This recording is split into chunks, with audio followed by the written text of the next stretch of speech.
Para sa mga hindi pa marunong magpadala ng GCash papunta sa ating mga video bank, narito ang video para sa inyo.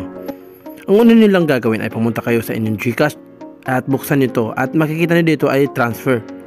Click nyo lang yung transfer na yan at makikita nyo lahat ng bangko na pwede nyo padalahan. Transfer na yan, yung may logo na icon na bahay. Then local, piliin natin yung local. And then dito makikita nyo yung uri ng bangko kung saan kayo pwede magpadala. BDO, dahil BDO yung ating padadalahan. Kukunin lang natin yung ating account number muna sinent ng ating customer. Ayan. Kopya natin. Paste dito. Then isa-isa natin itong ikukopya. Halimbawa itong account number niya.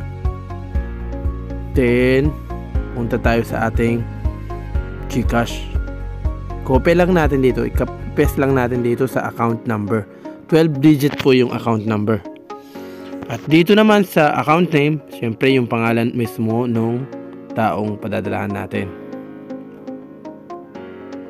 Kopya natin din, paste dito.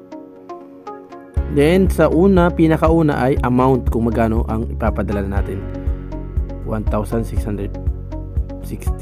So tandaan natin ang bawat transaction dito ay nagkakahalaga lamang ng fee ng 15 pesos lamang. At once na kayo ay nakapagpadala na ay may darating sa inyo na 6 na OTP code at kailangan nyo ditong i-enter dito para ma-succeed o mag-successful yung inyong pagpapadala sa inyong mga bank account o sa ibang BDO o sa anumang bangko na gusto nyong padalahan. So enter lang natin yung OTP na galing sa kanila.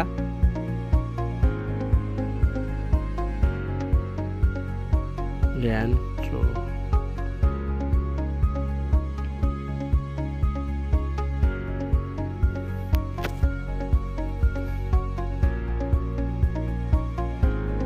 submit natin. At yun, successful naman kaagad yung ating pinadala.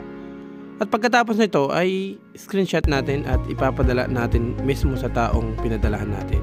So ganun lang kasimple guys kung paano tayo makapagpadala ng pera mula sa ating GCash papunta sa mga bank account sa Pilipinas.